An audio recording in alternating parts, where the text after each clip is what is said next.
আসসালামু আলাইকুম। সেট ও ফাংশনের মধ্যে সেট সম্পর্কে যে বিষয়গুলো জানলে 100% কিছু মার্ক হলেও কমন পাবেই ইনশাআল্লাহ। তো তার মধ্যে যে বিষয়টা আসছে সেটা হচ্ছে ইউনিয়ন। ইউনিয়ন মানে কি? ইউনিয়ন মানে মিল অমিল সব, মিল ও অমিল। তারপরে আছে ইন্টারসেকশন। ইন্টারসেকশন কি? ইন্টারসেকশন হচ্ছে ইন্টারসেকশন। ইন্টারসেকশন হচ্ছে শুধু মিল। এই দুইটা বিষয় তো জানাই লাগবে, দুইটা 100% জানতে হবে। এর উদাহরণ কি? মনে করি এ সেটের উপাদান সংখ্যা আছে 1 2 3 4 এবং বি সেটের উপাদান সংখ্যা আছে 3 5। তাহলে এই দুইটাকে যদি বলা হয় যে এ ইউনিয়ন বি সমান কত, এ ইউনিয়ন বি মানে এর মান বসাবো আগে, সেটকে অবশ্যই সেকেন্ড ব্র্যাকেট দিয়ে প্রকাশ করা লাগে, তারপরে ইউনিয়ন, তারপরে বির মান 3 5। ইউনিয়ন মানে কমন আনকমন সব, 1 কমন না থাকলেও নেব, 2 কমন না থাকলেও নেব, 3 যেহেতু কমন আছে দুইটার একটা, 4 কমন না থাকলেও নেব, 5 কমন না থাকলেও নেব। এইটা ইউনিয়নের কাজ শেষ। এবং যদি বলে এ ইন্টারসেকশন বি কত, ইন্টারসেকশন মানেও এই এর মান বসাবো, তারপরে এই ইউনিয়নের জায়গায় এখন কি দেব, ইন্টারসেকশন দিয়ে এই মান বসাবো, তারপর ইন্টারসেকশন মানে শুধু মিল, শুধু মিল কি আছে 3, এই পাশেও 3 আছে, এই পাশেও 3, তার মানে 3 হচ্ছে এ ইন্টারসেকশন বি। তবে কোন সময় যদি এই রকম থাকে যে কোনোটাই এখানে মিল নাই, 1 2 4 আর 3 5, কোনোটাই যদি মিল না থাকে তাহলে হবে ফাঁকা সেট। এইটাই ফাঁকা সেট। এখন কথা হচ্ছে ফাঁকা সেট লেখার নিয়ম দুইটা। ফাঁকা সেট হয় শুধু সেকেন্ড ব্র্যাকেট দেওয়া লাগবে, না হয় শুধু জিরো দিয়ে তাকে কাটি দেওয়া লাগবে। ফাঁকা সেটে দুই ভাবে লেখা হয়। প্রশ্নে এরকম থেকে থাকে যে নিচের কোনটি ফাঁকা সেট, এরকম একটা থাকবে, এরকম একটা থাকবে।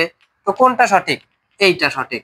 এইটা একই সাথে সঠিক হতে পারে না, হয় শুধু সেকেন্ড ব্র্যাকেট থাকবে, না হয় শুধু জিরো দিয়ে কাটা থাকবে। আশা করি বুঝতে পারছি। তো এখন ইউনিয়ন ইন্টারসেকশনের যে কাজ সেটা আপাতত বুঝি। এখন যদি বলা হয়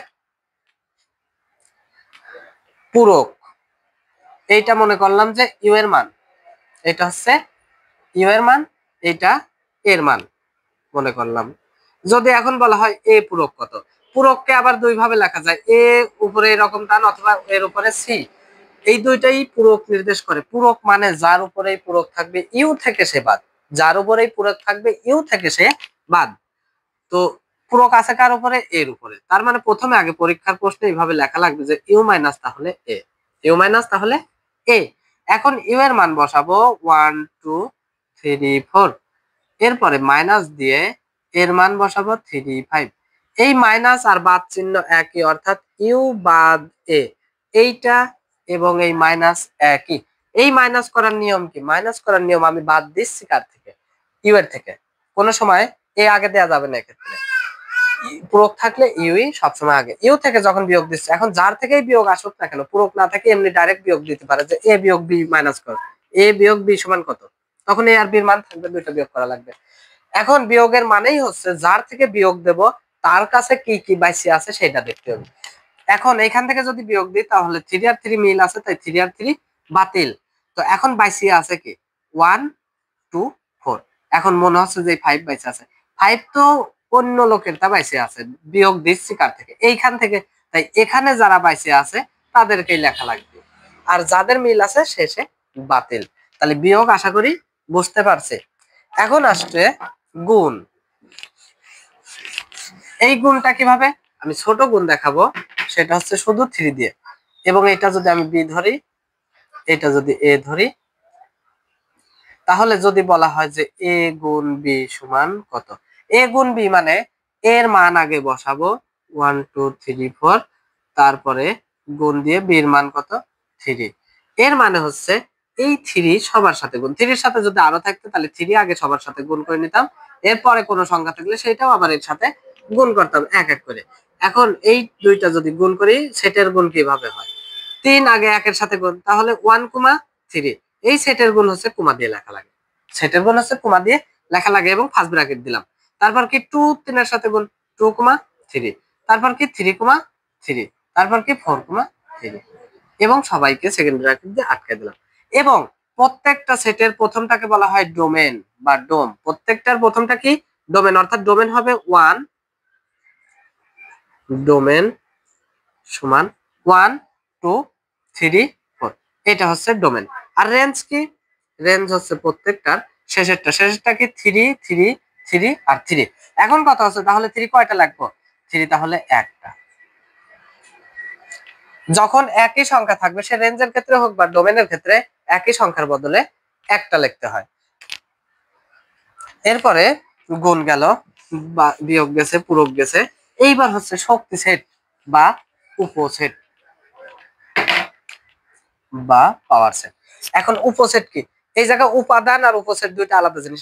যদি বলা হয় এ সেটের উপাদান সংখ্যা কয়টি, তাহলে 3টি। উপাদান মানে এক একটা সংখ্যাই হচ্ছে উপাদান। তাহলে এ সেটের উপাদান সংখ্যা 3টি, 1 2 এখানে, এখানে 3টি, 3। কিন্তু যদি বলা হয় এ সেটের উপসেট কয়টি, এ সেটের উপসেট, উপসেটটাই হচ্ছে পাওয়ার সেটের ভিতরে বোঝানো সম্ভব। যদি পাওয়ার সেট বুঝে তাই এইটাই উপসেট। পাওয়ার সেট মানে হচ্ছে এই সেটকে কত ভাবে সাজানো যায়, এইটাই হচ্ছে তার পাওয়ার সেট বা এইটাই হচ্ছে তার উপসেট। তাহলে 1 কে আলাদা একবার সাজানো যায়, 2 কে আলাদা একবার সাজানো যায়, 3 কে আলাদা একবার সাজানো যায়, আবার 1 এবং 2 একবার একসাথে সাজানো যায়, আবার 1 আর 3 একবার একসাথে সাজানো যায়, 2 আর 3 একবার একসাথে সাজানো যায়, এবং সবাইকে একসাথে একবার সাজানো যায়। এবং সবার সাজানো যখন শেষ, তখন একটা করা যায় কি? খালি রাখা যায়, মানে ফাঁকা সেট, এবং সবাইকে ব্র্যাকেটে আটকে দিলাম। তাহলে এই জায়গায় কয়টা আছে উপাদান? 1 2 3 4 5 6 7 8। এবং এ সেটের তাহলে উপসেট কয়টি? 8টি। এবং যদি প্রশ্ন একটু ঘুরায় দেয় যে এ সেটের প্রকৃত উপসেট কয়টি, প্রকৃত উপসেট যখন বলবি তখন ফাঁকা সেট বাতিল, তার মানে 7টি। প্রত্যেকটা সেটের উপসেট নির্ণয় করার পরে যদি প্রকৃত উপসেট চাই, তাহলে একটা বাদ, কারণ ফাঁকা সেটে একটাই হয়, প্রত্যেকটা সেটে একটাই। তাহলে আর এই সেটের উপসেট কয়টি, এটা সহজে নির্ণয় করা যায়। কোন সেটের যদি উপাদান 3টি থাকে, তাহলে তার উপসেট 8টি হবে, 100%, 8টি হবে। এবং তাহলে সহজে বুঝলাম যে এইটা দিয়ে যদি মনে রাখা হয়, তাহলে যদি এরকম প্রশ্ন করে যে কোন সেটের উপাদান সংখ্যা যদি 5টি হয়, তাহলে তার উপসেট কয়টি, তাহলে তার উপসেট কয়টি। যদি 5টি হয়, আমাদের মনে আছে কোনটা? 3টি দিয়ে, 3টি থাকলে 8টি হয়। তাহলে ওইখান থেকে আসে যে 3টি থাকলে যদি 8টি হয়, তাহলে 4টি থাকলে হবে 16টি, মানে প্রত্যেকটা ডাবল হবে।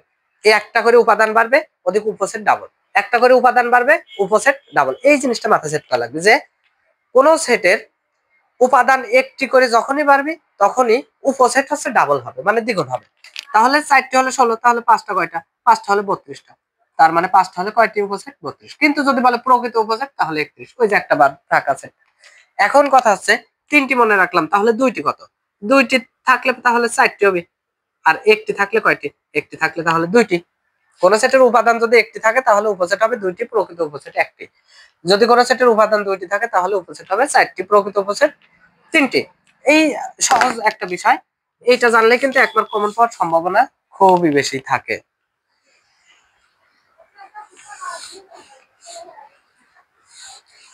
আশা করি বুঝতে পারছি। এই বিষয়গুলো যদি বেসিক জানা থাকে, তাই কিন্তু সেটের 1 মার্ক হলেও কিন্তু কমন পাওয়া সম্ভব ইনশাল্লাহ।